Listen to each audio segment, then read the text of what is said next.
ہو وہ خچر سر ہلا ہلا کر کے کچھ باتیں کر رہا تھا اور حضور پاک سن بھی رہے اور مسکرا بھی رہے. وہ ہر عالم کی رحمت ہے, وہ ہر مخلوق کی رحمت بھی ہے اور رسول بھی ہے. اگر وہ جانوروں کی بولی نہ جانے تو رسول کیسے؟ وہ سب کے لیے رسول تھے. وہ خچر کی زبان سن رہے تھے, صحابہ غور سے دیکھ رہے تھے. حضور پاک صلی اللہ تعالیٰ علیہ وسلم سے پوچھا, صحابہ نے کہ آقا یہ کیا کہہ رہا ہے؟ توجہ میرے عزیز, توجہ.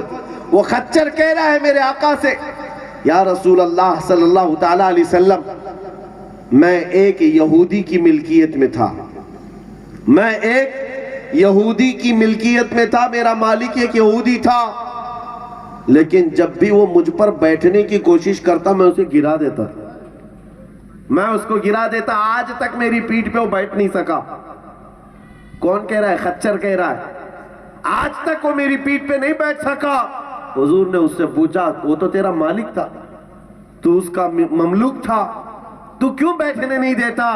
خچر کہتا ہے, آقا میں اس نسل کا خچر ہوں کہ میرے باپ داداؤں کی پیٹھ پر انبیاء سواری کرتے تھے.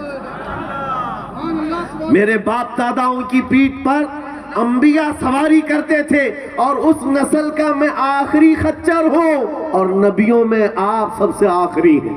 سبحان اللہ, سبحان انبیاء کے سلسلے میں آپ آخری ہیں, اور میں ان خچروں کی نسل میں آخری ہوں.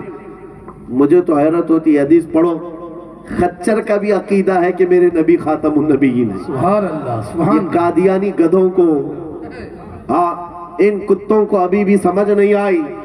ایک دوسرا نبی گڑھ لیتے ہیں, دوسرا نبی گڑھ لیا اور امت سے نکل گئے. بعض لوگوں کو اگر ایسا لگتا ہو کہ قادیانی بھی تعویل کر کے کسی طرح داخل کیے جائیں, کافر مرتد ہیں, اس پر پوری امت کا اجماع ہے, اتفاق ہے. میرے عزیزو, جو نبی پاک کے بعد دوسرا نبی مانے, کیا وہ مومن رہ سکتا ہے؟ ہرگز نہیں. یہ قادیانی جماعت, یہ قادیانی کہہ کر کے آتے ہیں احمدیہ جماعت, اور اس سے بچنے کی ضرورت ہے آپ کو.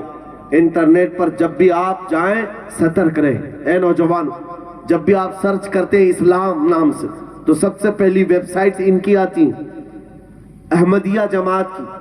اسلام کا بہت سارا مواد, اور ایسے پیش کرتے ہیں تمہیں سمجھ میں بھی نہیں آتا. حضور کی حدیثیں ہوتی ہیں, قرآن کی آیتوں کی تفسیر, سب کچھ سیم, لیکن آگے جا کر کہیں پر بھی ہوتا ہے مسیح موعود علیہ السلام. نعوذ باللہ. یہ مسیح موعود کس کو کہتے ہیں؟ غلام احمد قادیانی کو. وہ کہتے ہیں جس کی بشارت رسول پاک صلی اللہ علیہ وسلم نے دی تھی کہ میرے بعد آخر میں عیسیٰ علیہ السلام آئیں گے اور پوری دنیا میں عدل قائم کریں گے. تو اس حدیث کے مصداق یہ اپنے غلام احمد قادیانی کو مسیح موعود کہتے ہیں. کہتے ہیں جس کا وعدہ رسول اللہ نے کیا تھا وہ نبی ہے ہمارا. حیرت کی بات ہے, آج لوگوں کو اس بات کا علم نہیں, لیکن انٹرنیٹ میں جانے والوں کو سترک رہنا چاہیے, ہوشیار رہنا چاہیے کہ وہ اندھا دھند کہیں پر بھی نہ چلے جائیں. اسلام سیکھنے کے لیے ہر ویب سائٹ نہیں ہے.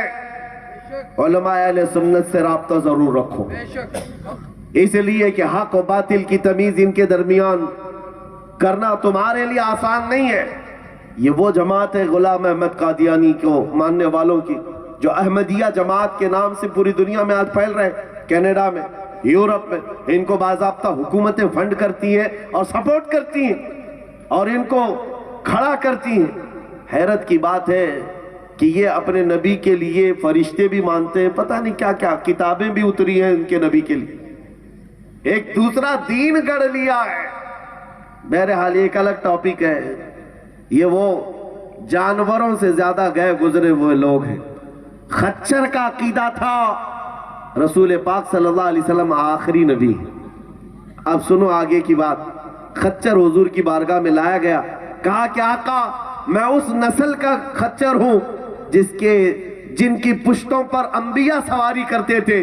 میں اپنے باپ و دادا کی نسل کا آخری خچر ہوں, اور انبیاء کے سلسلے کے آپ آخری رسول ہیں.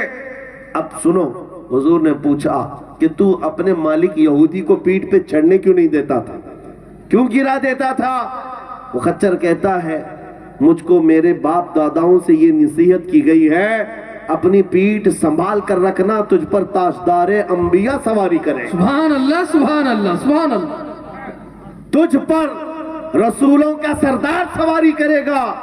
یا رسول اللہ، آج تک میں اس پیٹھ کو میلی ہونے نہیں دیا، کسی نجس کو سوار ہونے نہیں دیا، اسی لیے میں کہتا ہوں وہ خچر ہم سے آگے نکل گئے۔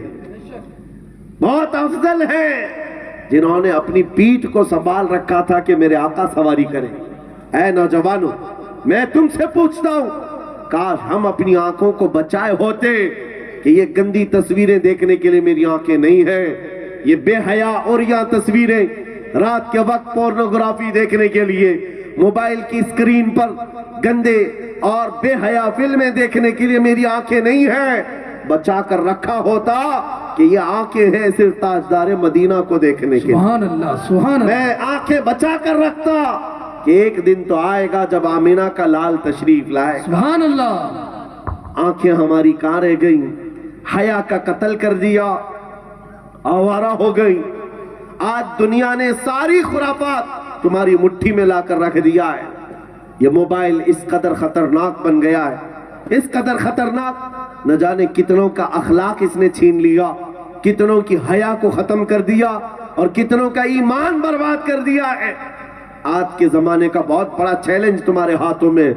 بڑے لوگوں کو تو ہم سمجھ جاتے کہ ان کو نصیحت کریں گے سمجھ آ جائے گی، لیکن 4 سال کے بچے بھی آج چلانے لگ گئے، اور ان کے ہاتھ میں جب چیزیں آتی ہیں، ویڈیوز، ہمارے گھر میں بچوں کو بھی دیکھتا ہوں، خون کھولتا ہے، کبھی دل جلتا ہے۔ ہمارا کوئی کنٹرول نہیں ہے اس پر، ہمارا کوئی کنٹرول نہیں ہے۔ ہم ایٹم بم ہاتھ میں دے کر کے اس کی انگلی میں ماچس بھی دے رہے ہیں کہ وہ انگلی سے ہٹاتا رہے، سرکاتا رہے۔ جانتے ہو اس چھوٹے سے بچے کے ذہن میں جو خیالات آئے ہوں گے اور کیا کیا جنم لیتے ہوں گے۔ سچ فرمایا تھا میرے آقا صلی اللہ علیہ وسلم نے کہ ایک زمانہ آئے گا قیامت کے قریب، تم دیکھو کہ جوان بوڑھے ہو جائیں گے اور بچے جوان لگیں گے۔ یہ حدیث پاک ہے، حضور صلی اللہ علیہ وسلم نے فرمایا قیامت کے قریب جوان بوڑھے دکھیں گے اور بچے جوان لگنے لگ جائیں گے۔ یہ چھوٹے بچے آج جوانوں سے زیادہ جانتے ہیں، اور یہ جو جوان ہیں اپنی جوانی برباد کر کے 25 سال میں تو ان کی کمر ٹیڑھی ہو رہی ہے، ان کے اندر کا غزارہ سب ختم ہو چکا ہے۔ میرے عزیزوں، یہ جو بے حیائی کی ہم نے ڈگر پکڑ لی ہے، صرف اور صرف ہمارا ایمان کا بھی قتل ہے، حیا کا قتل ہے۔ آج جو بچیوں کے لیے سب سے بڑا چیلنج بنا ہوا، جگہ جگہ سے ہمیں یہ بات بتائی جاتی ہے، ہماری بیٹیاں مرتد ہو کر بھاگ رہی ہیں، غیر مسلموں کا ہاتھ پکڑ کر مندروں میں شادیاں کر لیتی ہیں۔ ان نوجوان لڑکیوں کا قصور کیا ہے؟ یہ مرتد کیوں بنتی ہیں؟ یہ کیوں اپنے گھروں سے بھاگ کر جا کر شادیاں کرتی ہیں؟